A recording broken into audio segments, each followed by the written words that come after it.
آج کے خطبہ جمعۃ المبارک کا عنوان قرآن کریم کے محافظ رب کے منتخب لوگ، یعنی کہ قرآن کریم کی حفاظت کرنے والے، پڑھنے والے، پڑھانے والے، اس قرآن کو حفظ کرنے اور کروانے والے، یہ اللہ رب العالمین کے خود کے منتخب کردہ لوگ ہوتے ہیں۔ اس عنوان پر آج کا خطبہ جمعۃ المبارک ہوگا۔ تو اللہ رب العالمین نے اس کائنات کو پیدا فرما کر انسانیت کو اس زمین کے اوپر بسا دیا۔ توجہ جتنی ہی ذرا توجہ سے سنیے گا، کیونکہ آج کا خطبہ بڑی ترتیب کے ساتھ ہے۔ اور یہ انسانیت ایک وقت تھا کہ بالکل اس سے انسانوں کے اندر کوئی شرک، کوئی گناہ، کوئی برائی، کوئی بھی بے حیائی چیز کا نام نہیں تھی۔ سارے کے سارے انسان ایک اللہ وحدہ لا شریک کو ماننے والے، اسی کی عبادت کرنے والے تھے۔ کان الناس امۃ واحدہ، جس کو اللہ نے بھی فرمایا کان الناس امۃ واحدہ، کہ یہ امت، یہ انسان ایک ہی امت، ایک ہی دین پر تھے۔ لیکن پھر حضرت نوح علیہ السلام کے زمانے میں، نوح علیہ السلام کی آمد سے پہلے 5 اللہ کے بڑے نیک بزرگ وہ گزرے تھے، تو لوگوں نے ان کی مورتیاں بنا کر، ان کے مجسمے بنا کر یادگار کے طور پر ان کو رکھ لیا، جن کے نام بھی قرآن کریم میں سورۃ نوح میں موجود ہے۔ ود، سوا، یغوث، یعوق اور نصر، یہ 5 بڑے بڑے بزرگ تھے اس قوم کے۔ تو بہرحال وقت گزرنے کے ساتھ ساتھ پھر ان مجسموں کو، جو کہ یادگار کے طور پر لگائے گئے اور رکھے گئے تھے، پھر آہستہ آہستہ ان کی عبادت شروع ہوگی، ان سے منتیں مانگنا، مرادیں پوری کروانا، اور نظر و نیاز والا سسٹم شروع ہو گیا، شرک والا سسٹم شروع ہو گیا۔ تو جب انسانیت کے اندر شرک آیا، گناہ آیا، اور گناہ انسانوں کے اندر آنا شروع ہوا،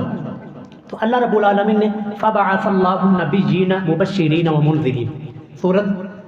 البقرہ پارہ نمبر 2، کہ اللہ رب العالمین نے پھر گناہ کی وجہ سے، شرک کی وجہ سے، اللہ نے ان انسانوں کے اندر انبیاء کا، نبیوں کا سلسلہ شروع فرمایا۔ اس کائنات کے سب سے پہلے نبی تو حضرت آدم ہے علیہ السلام، لیکن پہلے رسول جن کو باقاعدہ شریعت دے کر، باقاعدہ صحائف دے کر اللہ رب العالمین نے مبعوث فرمایا، وہ حضرت نوح علیہ السلام ہے۔ کس لیے؟ تاکہ انسانوں کو اس شرک کی گندگی سے، اس گناہ سے، جو کہ انسان اس گناہ میں پڑ چکے تھے، ان گناہوں سے اور شرک کی زندگی سے نکال کر ایک رب کے سامنے جھکایا جائے، ایک رب کے سامنے لایا جائے۔ تو اس طرح انبیاء کرام کا، رسولوں کا سلسلہ شروع ہوا۔ اب جب بھی کوئی رسول دنیا کے اندر آتا تو اس قوم والے وہ رسول سے پہلا جو سوال جو بنیادی کیا کرتے کہ آپ اللہ کے رسول ہیں، اللہ نے آپ کو پیغمبر بنایا، کیا دلیل ہے آپ کے نبوت پر؟ آپ نبی ہیں، آپ کے نبی ہونے کے اوپر کیا دلیل ہے؟ تو اس چیز کو سامنے رکھتے ہوئے، توجہ جی، اس چیز کو سامنے رکھتے ہوئے،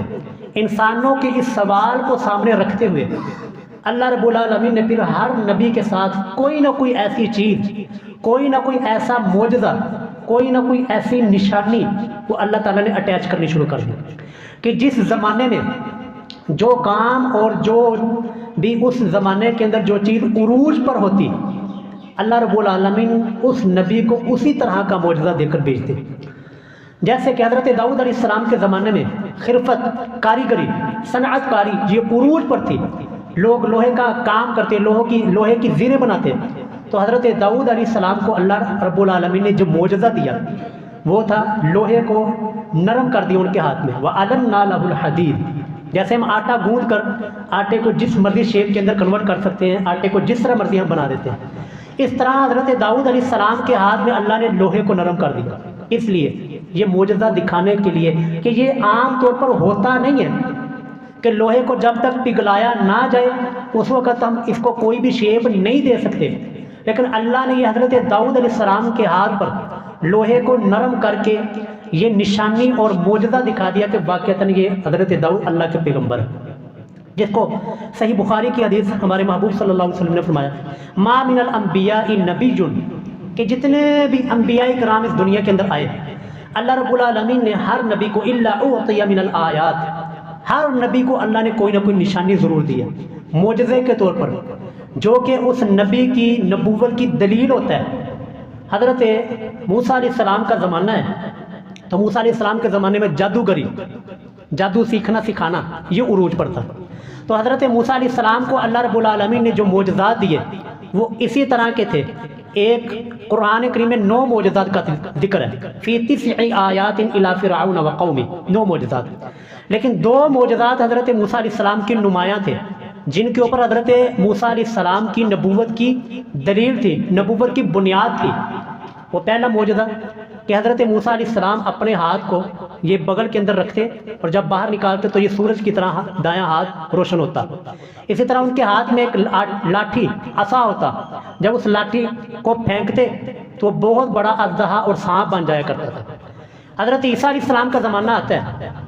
حضرت عیسیٰ علیہ السلام کے زمانے کے اندر طب، ڈاکٹری، جڑی بوٹیوں کے ساتھ علاج کرنا یہ عروج پر تھا۔ اس زمانے کے اندر یہ کام اس کو بہت ہی اعلیٰ کام سمجھا جاتا تھا، اس کے باقاعدہ مقابلے ہوتے تھے۔ تو اللہ رب العالمین نے حضرت عیسیٰ علیہ السلام کو اسی طرح کا معجزہ دے کر مبعوث فرمایا کہ مادر ذات نبینا، آج ہم اتنی ترقی کر چکے ہیں، سائنس عروج پر ترقی کر چکی ہے، لیکن آج بھی جو کہ مادر ذات نبینا، پیدائشی نبینا، تو اس کی آج بھی ہماری میڈیکل سائنس کے پاس کوئی علاج نہیں ہے۔ لیکن حضرت عیسیٰ علیہ السلام کو اللہ رب العالمین نے یہ معجزہ دیا تھا کہ وہ مادر ذات نبینے کے آنکھوں کے اوپر ہاتھ پھیرتے، اللہ رب العالمین شفا عطا فرما دیتے، اور بے شمار معجزات۔ تو جب باری آئی ہمارے محبوب صلی اللہ علیہ وسلم کی، ہمارے محبوب علیہ السلام کے زمانہ میں یہ دور تھا فصاحت و بلاغت کا، شعر و شاعری کا دور تھا، حتیٰ کہ شعر و شاعری کے باقاعدہ مقابلے ہوتے تھے۔ ہماری مدارس کی نصابی کتابوں کے اندر ایک کتاب پڑھائی جاتی ہے، سبع معلقہ، 7 لٹکائی ہوئی چیزیں۔ یہ سبع معلقہ یہ اس وقت مقابلہ بازی ہوتی تھی، بہت بڑا عالمی مقابلہ ہوتا تھا۔ اس مقابلے کے اندر جس شاعر کا کلام، جس شاعر کا شعر، جس شاعر کی نظم اور قصیدہ وہ سب سے زیادہ اعلیٰ ہوتا، سب سے زیادہ عروج پر، سب سے زیادہ فصاحت و بلاغت کے اعتبار سے اعلیٰ ترین ہوتا، اس کو کعبۃ اللہ، بیت اللہ کے اوپر لٹکا دیا جاتا تھا۔ تو یہ 7 قصیدے 7 شاعروں کے وہ بیت اللہ کے اوپر لٹکائے ہوئے تھے۔ آج بھی آپ پڑھ سکتے ہیں، مدارس کے اندر وہ کتاب پڑھائی جاتی ہے سبع معلقہ کے نام سے۔ یعنی میں یہ آپ کو بتا رہا ہوں کہ ہمارے محبوب علیہ السلام کا جب زمانہ آیا تو یہ دور تھا کہ فصاحت و بلاغت کے مقابلے تھے۔ فصاحت و بلاغت یعنی عربی ادب، عربی کے اندر گفتگو کرنا، یہ عروج پر تھا۔ تو اللہ رب العالمین نے ہمارے محبوب علیہ السلام کے لیے جو معجزات چنا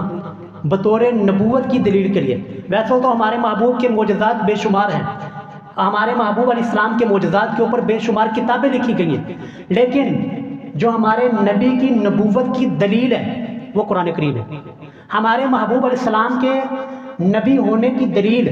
یہ انگلیوں سے پانی کا جاری ہونا نہیں ہے، یعنی کہ اس لیے نہیں ہم نبی مانتے کہ ہمارے محبوب علیہ السلام کی انگلیوں سے پانی جاری ہوا تھا، یہ معجزہ ہے لیکن نبوت کی دلیل نہیں ہے۔ ہمارے محبوب علیہ السلام نے چاند کے 2 ٹکڑے کیے، لیکن یہ نبوت کی دلیل نہیں ہے، نبوت کی بنیاد اس چیز کے اوپر نہیں ہے۔ ہمارے محبوب علیہ السلام کی نبوت کی بنیاد اور نبی ہونے کی جو دلیل ہے وہ قرآن کریم ہے۔ اللہ رب العالمین نے ہمارے محبوب علیہ السلام کو بطور معجزہ جو نبوت کی دلیل کے لیے جو اللہ نے معجزہ دیا، وہ مجھے اور آپ کے لیے جو اللہ تعالیٰ نے محفوظ رکھا وہ یہ قرآن کریم ہے۔ یہ ہمارے محبوب علیہ السلام کی نبی ہونے کی دلیل ہے۔ یہاں تک بات سمجھ گئے جی؟ اب ذرا آگے چلیے، ایک سٹیپ آگے چلتے ہیں۔ جس طرح اللہ نے تمام انبیاء کرام کو معجزات دیے، تو تمام انبیاء کرام کی نبوت اور رسالت وہ محدود وقت کے لیے تھی، محدود علاقے کے لیے تھی۔ کوئی نبی صرف مصر والوں کے لیے نبی تھا، کوئی نبی صرف شام والوں کے لیے نبی تھا، کوئی نبی کسی علاقے والوں کے لیے نبی تھا، کوئی نبی صرف چند سال کے لیے نبی تھا۔ لیکن ہمارے محبوب صلی اللہ علیہ وسلم وہ تو عالمی نبی ہیں،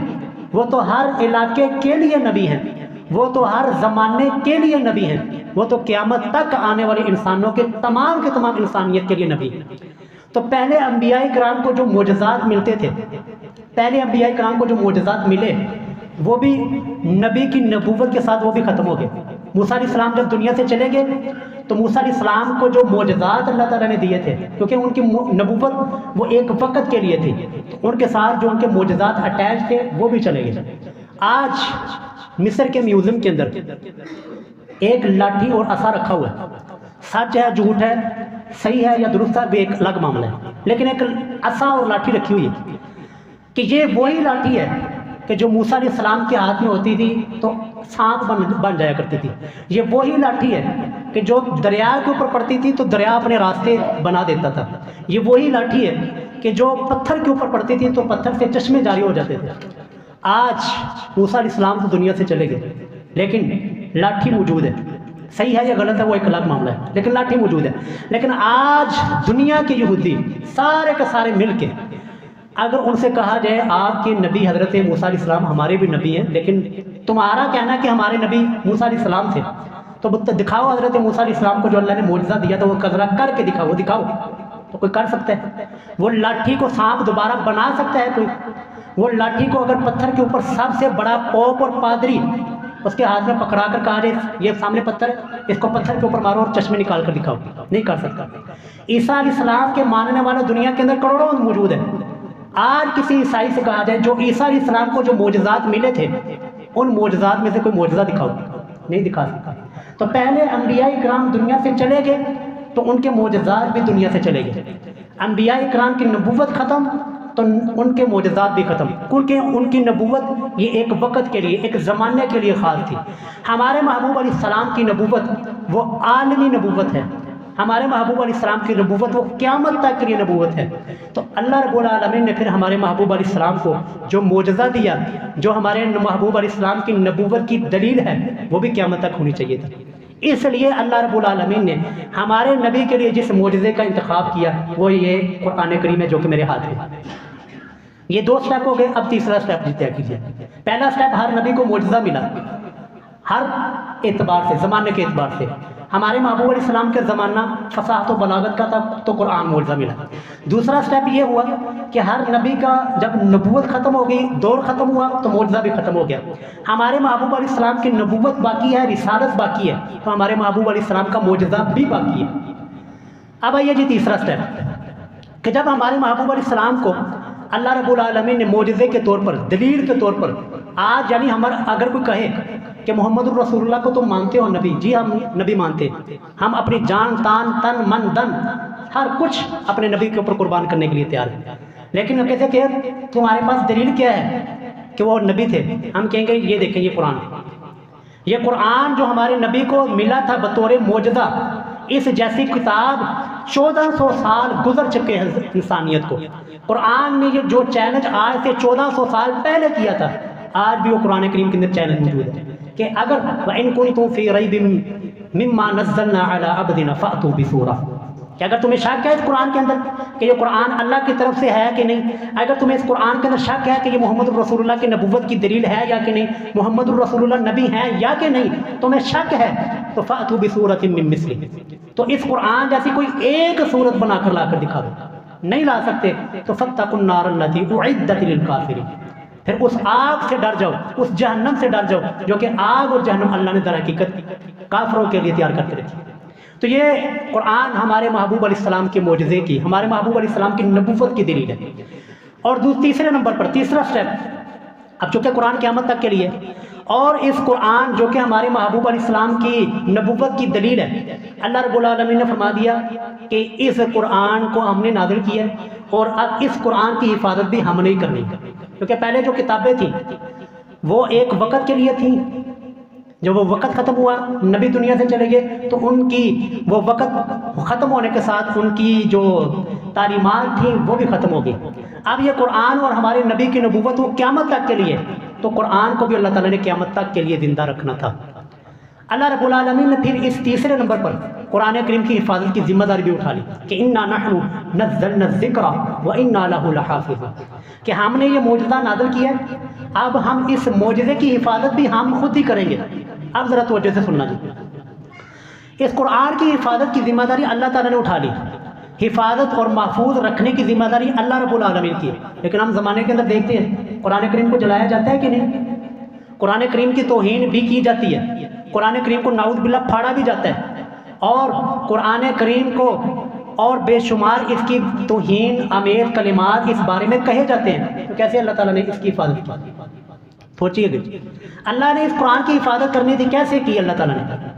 قرآن کریم کی اللہ تعالیٰ نے حفاظت جو کرنی تھی، ایسا نہیں تھا جب کوئی قرآن کریم پھاڑنے لگے گا تو اس کے ہاتھ کے اندر فالج آ جائے گا، ایسا نہیں ہوگا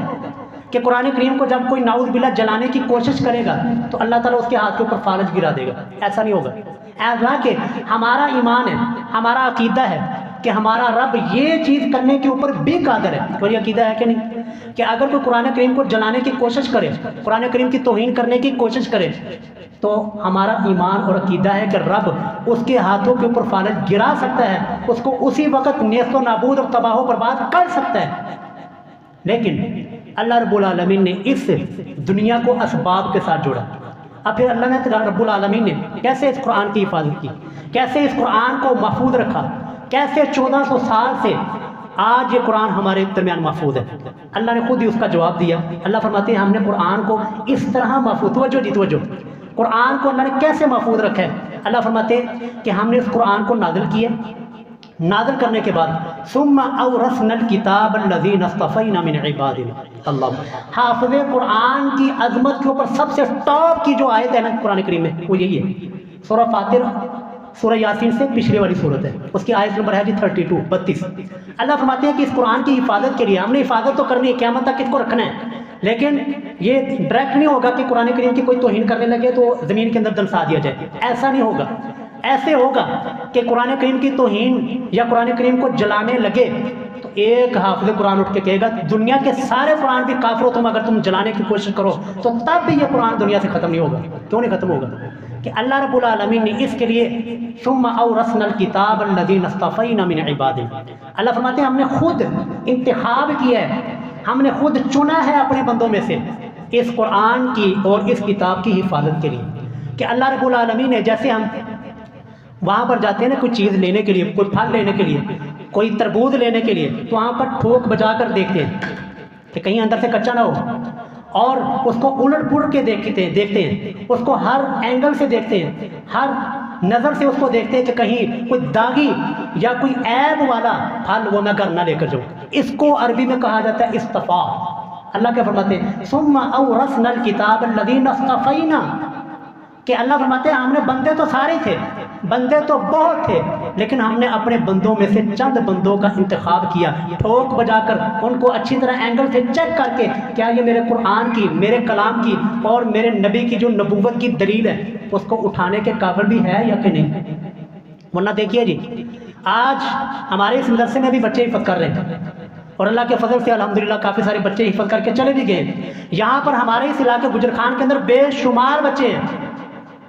لیکن انہی چند بچوں کا انتخاب کیوں ہوا؟ کیوں یہ پڑھنے کے لیے آگے صرف 18-20 کے قریب بچے؟ کیونکہ رب العالمین نے سارے بچوں کو ٹھوک بجا کر دیکھا کیا یہ میرے اس قرآن کے لیے موضوع بھی ہے یا کہ نہیں، کیا یہ قرآن کی حفاظت کر سکے گا یا کہ نہیں۔ تو اس طرح اللہ رب العالمین نے انتخاب کیا، جیسے ہم اچھے سیب کا انتخاب کر کے، اچھے پھلوں کا انتخاب کر کے اپنے شاپر میں ڈالتے ہیں، پھر پیسے دے کر گھر میں لے کر آتے ہیں مہمانوں کے سامنے رکھنے کے لیے، تو اللہ رب العالمین نے بھی اپنے مہمان بنانے کے لیے اور اپنے قرآن کی حفاظت کے لیے اللہ تعالیٰ نے بھی بندوں کو چنا ہوا ہے۔ 3 چیزیں ایسی ہیں جی جن کا انتخاب اور جن کا چناؤ اللہ تعالیٰ خود کرتے ہیں، یہ کسی انسان کے چننے سے یا کسی انسان کی کوشش سے یہ کبھی نہیں ہوتا۔ پہلے نمبر پر جی نبی کا انتخاب اللہ رب العالمین خود کرتے ہیں۔ اللہ اعلم حیث یجعل رسالتہ، کہ اللہ زیادہ بہتر جانتے ہیں کس کو نبی بنانا ہے، اللہ زیادہ بہتر جانتے ہیں کس کو نبوت سے سرفراز کرنا ہے۔ کوئی بھی انسان دنیا کے اندر اپنی کوشش سے نبی نہیں بنا، یہ اللہ نے چنا تھا کہ اس شخص کو میں نے عیسیٰ علیہ السلام بنانا ہے، اس شخص کو میں نے موسیٰ علیہ السلام بنانا ہے، اس شخص کو میں نے محمد رسول اللہ علیہ السلام بنانا ہے، یہ اللہ نے خود چنا تھا۔ یہ انتخاب اللہ رب العالمین خود کرتے ہیں۔ ان اللہ اصطفیٰ آدم، اللہ نے آدم کو چنا، ونوحا،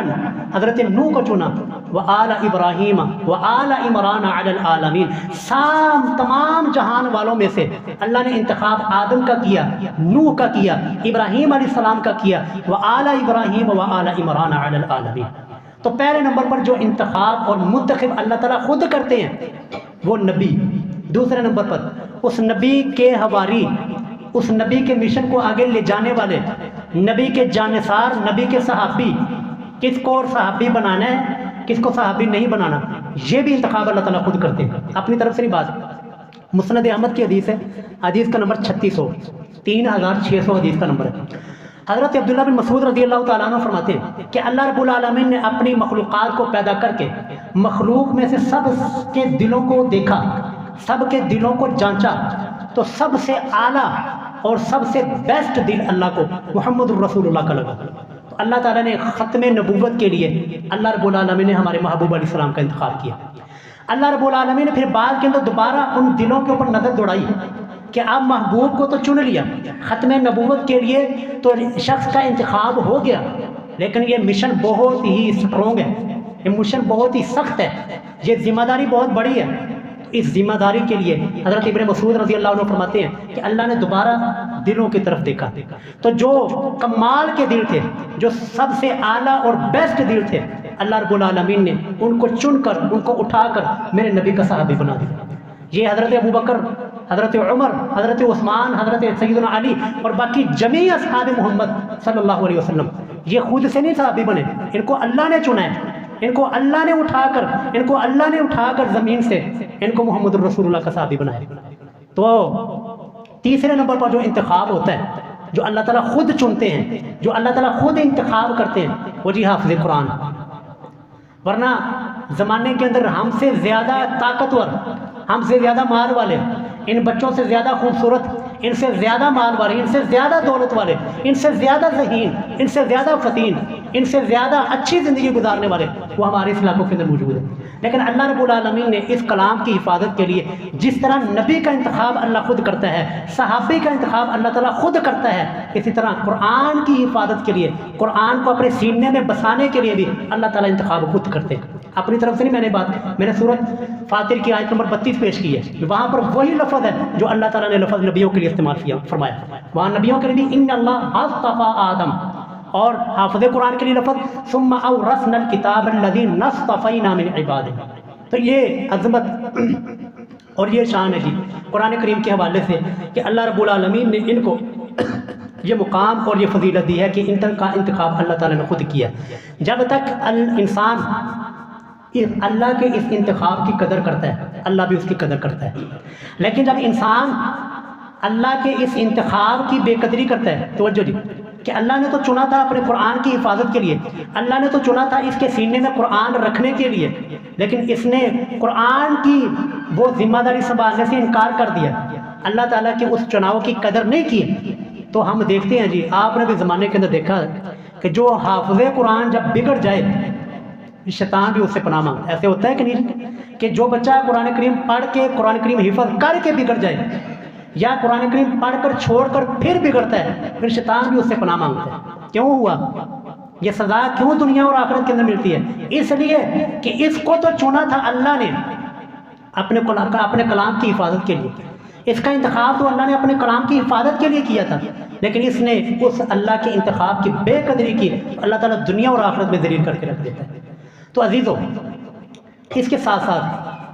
جس طرح یہ ایک بہت بڑی اعزاز کی چیز ہے قرآن کریم کو پڑھنا، حفظ کرنا، اس طرح یہ ایک بہت بڑی ذمہ داری بھی ہے۔